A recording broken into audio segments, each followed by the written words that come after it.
memiliki masalah, yaitu masalah pendidikan.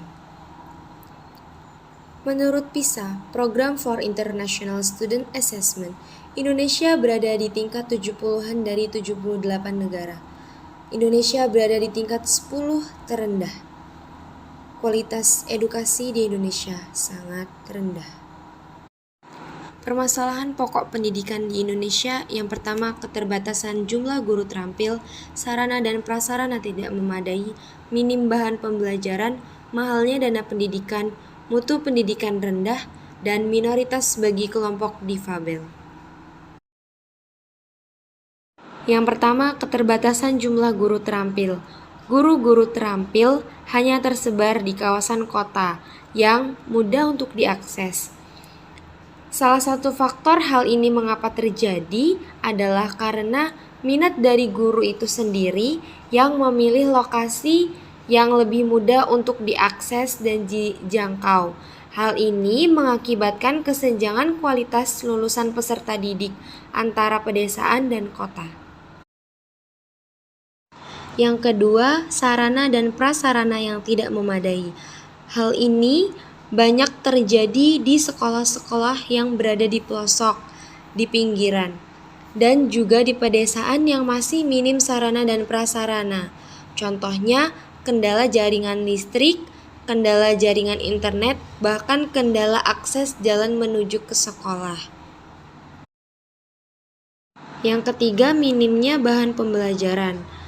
Hal ini memungkinkan kesadaran literasi di Indonesia menjadi urutan terakhir karena kurangnya kesadaran untuk mencari atau membuat modul belajar menjadi permasalahannya. Selanjutnya yang keempat, mahalnya dana pendidikan.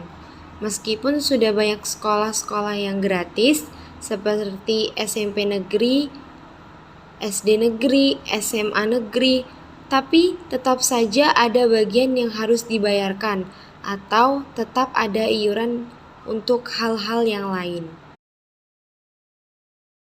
Yang kelima, mutu pendidikan rendah. Kenapa sih bisa dikatakan seperti itu?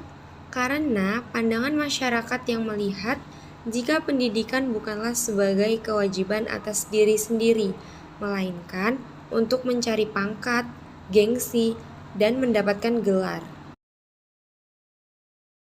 Yang keenam, minoritas bagi kelompok difabel. Masih banyak kelompok difabel yang sulit mencari sekolah, dikarenakan pembangunan sekolah yang tidak ada fasilitas khususnya untuk difabel di sekolah umum. Selanjutnya, bagaimana sih solusi dari permasalahan pendidikan? Yang pertama, penyebaran dan pemerataan guru terampil di berbagai daerah di Indonesia. Kedua, pemerintah lebih memperhatikan sarana dan prasarana di daerah-daerah terpencil. Ketiga, meningkatkan kreativitas, inovasi para guru. Keempat, bantuan dana pendidikan secara merata. Yang kelima, mengubah pola pikir masyarakat tentang pentingnya pendidikan untuk diri sendiri dan penyempurnaan kurikulum. Yang terakhir, pemerataan fasilitas sekolah bagi kelompok difabel. Nah, jadi tujuan pendidikan adalah untuk menyiapkan manusia agar siap dalam menjalani hidupnya.